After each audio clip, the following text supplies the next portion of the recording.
Hi everybody, you're watching Ballerina Badass, and my name is Georgia Reed, and today I stayed after class to work on some choreography and just play with my turns, and it was going pretty darn well. I was wearing a very old pair of shoes though, one that I had cut in the arch, and it dug a big old hole in the bottom of my foot.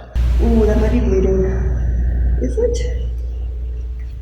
Oh dear, really big blister. Oh, fudge sickle. That's the little video for today. And there's where I got the blister. I'm not going to pull the skin back, but it ripped opening that way. There you can kind of see. Because I cut my shoes too far and it caused a really bad rough edge that eventually ripped into my skin. Luckily not too far, but it's not good. So don't do that. So now I need to go home and treat that big old blister and patch it up so that hopefully I can still return this afternoon for more class and rehearsal. I'm noticing this week, I think I'm only going to get in about 8 classes versus what I wanted to get in, which was more like 12 to 14, and that is disappointing. However, it's important for me to balance personal needs with professional needs at this point and to really be patient with my body because it's coming along really nicely, I think, but it's never as fast as I want it to. And the thing that keeps coming back to me is that sense that the more I let go and release for me, because my natural body type is very muscular and more tense, it's part of what gives me that sparkling personality of type A, but I think that in many ways sometimes it just works against me. I have to keep reminding myself to breathe. Look at me in the background. Hi everybody. But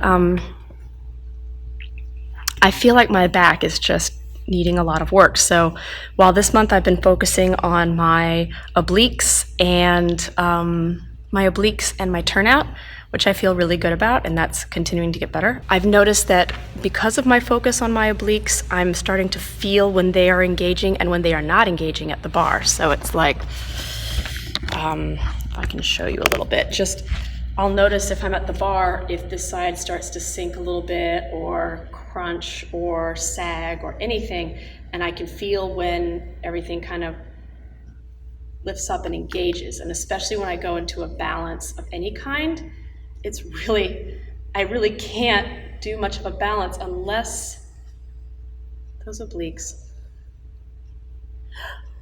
are engaged, along with the rotators, the piriformis, the all of that other stuff too. I mean, there's so much still to work on just with that balance alone, but there's been progress there. And then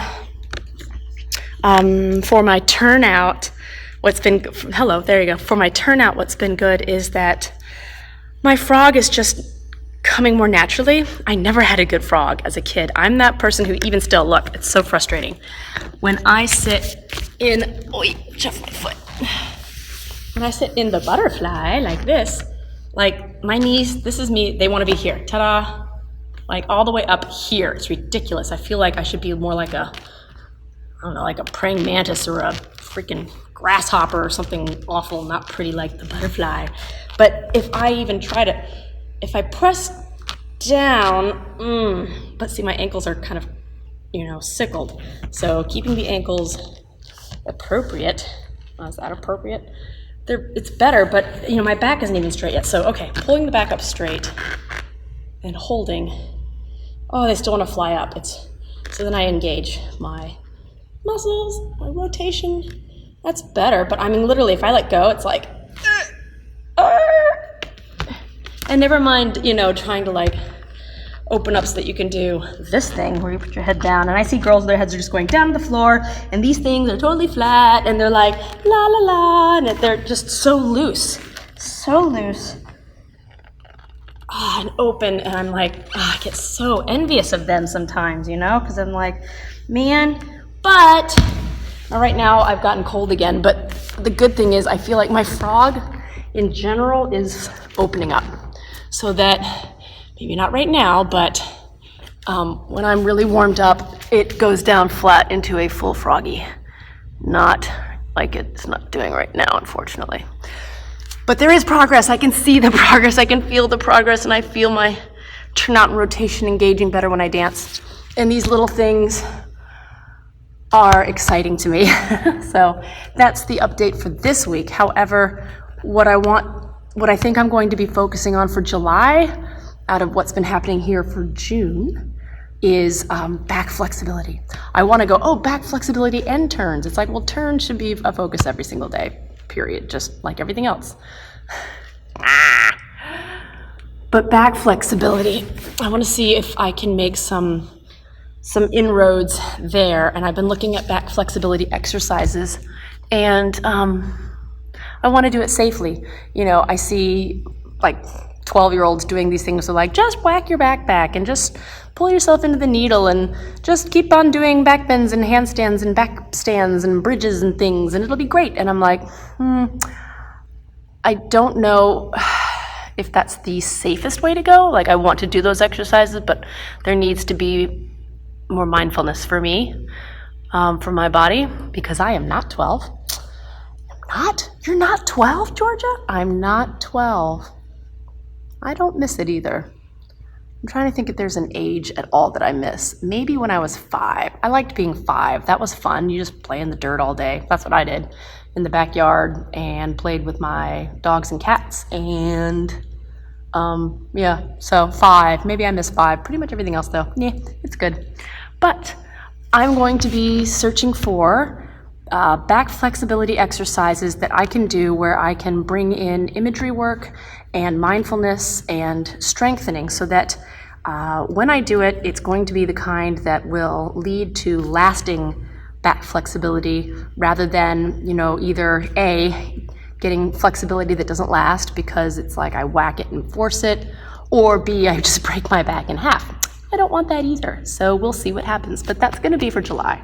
We still have one more week here left in June, so this last week I'm going to give it all I've got for my turnout. Hopefully I can show you guys a video of me in a perfect amazeballs frog position that will not look like this, which is just embarrassing.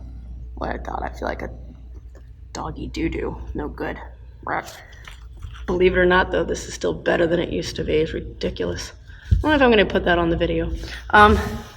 But my goal is that I'll be able to show you guys a good frog at the end of the month. And yeah, I think that's it for today. Thank you all for watching. This has been a quick dance vlog update, a ballet vlog update by Ballerina Badass. And I still am finishing up the choreography for the telephone dance. I haven't forgotten about that. And I'm hoping to get that out this week. I really am.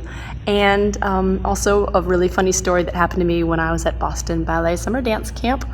I think you're gonna like it. It includes a really cute and funny photo of the wonderful Devin Carney, who is now the artistic director of Kansas City Ballet.